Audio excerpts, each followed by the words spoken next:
kita sumber bencana itu. Kita akan masuk materi, yaitu menganalisis kebahasaan teks laporan hasil observasi. Pada kesempatan ini, kita ambil 3 saja, yaitu kata, frasa, dan klausa. Mari kita lihat, apa itu kata?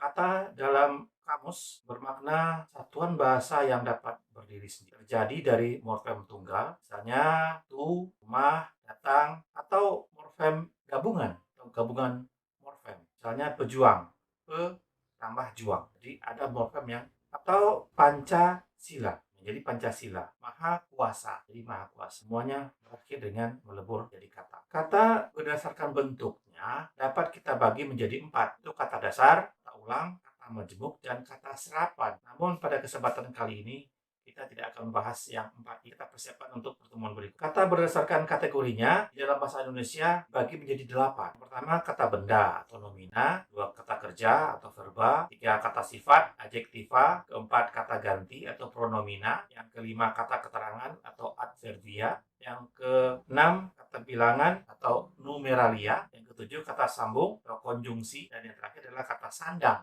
Yang kedua, frasa.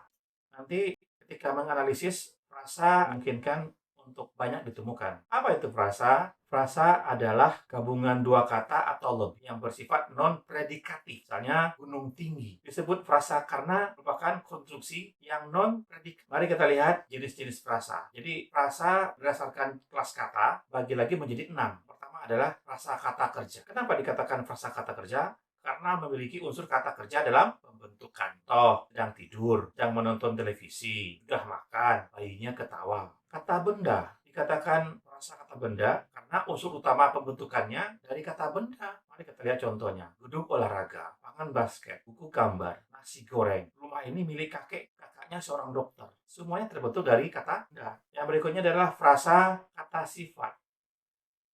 Nah, unsur utama pembentuknya adalah kata sifat. Contoh, sangat besar, paling hebat, mimpi, dah, cuacanya sangat panas. Besar, hebat, dah, sangat panas. Itu adalah kata sifat. Yang selanjutnya, frasa kata keterangan. Unsur utama pembentukannya adalah terangan. Terangan waktu atau terangan tempat. Contoh, minggu lalu, besok, lusa, Senin depan, tahun depan saya lulus. Bulan lalu, saya sakit. Ini terangan. Lalu, lusa, depan, dan bulan lalu itu adalah terangan waktu. Lanjut ya. Frasa yang berikutnya adalah frasa kata depan. Kenapa dikatakan frasa kata depan? Karena unsur utama pembentuknya adalah kata depan.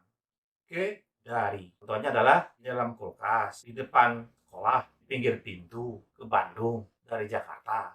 Nah, itu contoh dari kata depan. Selanjutnya, frasa kata bilang. Unsur utama pembentukannya adalah kata bilangan. Contoh, 5 batang, 9 buah, tengah jalan, Rp15.000, 10 langkah, peringkat 6. Nah, itu adalah kata-kata bilangan yang berubah menjadi frasa. Mari kita latihan. Ini ada kata wayang. Coba tebak. Wayang kata apa? Ya, kata nomina atau kata benda. Bagaimana kalau wayang itu kita kembangkan lagi agar dia menjadi frasa? Caranya bagaimana? Begini. Wayang ditambah dengan wong atau wayang ditambah dengan orang. Menjadi wayang wong atau wayang orang. Wayang yang awalnya berbentuk kata sekarang berubah menjadi frasa. Nah, bagaimana kalau wayang itu kita definisikan? Apakah dia tetap menjadi kata? Apakah dia masih frasa atau sudah menjadi klausa? Ternyata setelah didefinisikan berdasarkan ciri-cirinya, seni pertunjukan yang telah ditetapkan sebagai warisan budaya asli Indonesia adalah termasuk kepada frasa. Karena apa? Karena dia masih dalam satu batas fungsi. Demikian ya.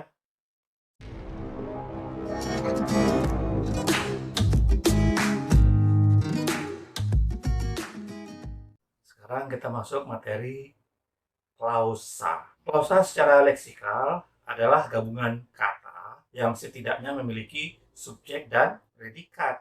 Terkadang dilengkapi dengan objek dan keterangan. Nah, klausa lebih lengkap dari frasa, tapi belum bisa disebut kalimat karena tidak memiliki intonasi akhir. Kenapa tidak? karena belum ada tanda baca, belum ada titik, belum ada tanda tanya, ada tanda seru, dan sebagainya.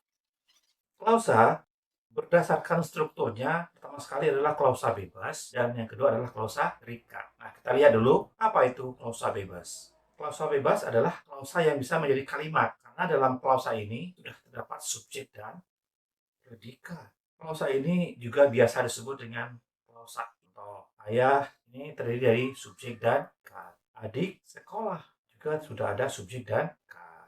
Yang kedua, klausa terikat. Ini berbeda dengan klausa bebas tadi, karena pada klausa ini tidak bisa menjadi kalimat, karena tidak memiliki susunan unsur yang lengkap. Klausa ini biasa disebut dengan anak kalimat. Ciri dari klausa ini adalah adanya konjungsi. Mari kita lihat contoh. Supaya tidak banyak. Ketika hujan turun, saat matahari terbit. Supaya, ketika, saat itu adalah konjungsi. Nah, ketika sudah dimulai dari konjungsi, kita tidak bisa membuat menjadi kalimat. Nah, demikianlah materi kita yang akan menjadi bahan dalam menganalisis koran teks observasi. Sekarang kita masuk tugas ya. Di sini akan ada materi wayang. Saya tidak akan bacakan, silakan kalian baca. Mungkin barangkali bisa kalian catat poin-poinnya sehingga ketika tayangan berlangsung dan tidak ketinggalan. Tabel analisisnya seperti ini. Lihat, nih kalian catat paragraf berapa, ada kata, ada frasa, ada klausa. Nanti kalian catat satu, wayang. Frasanya wayang orang, klausanya wayang orang dibeli orang. Nah, ini saya contohnya seperti itu. Selamat bertugas.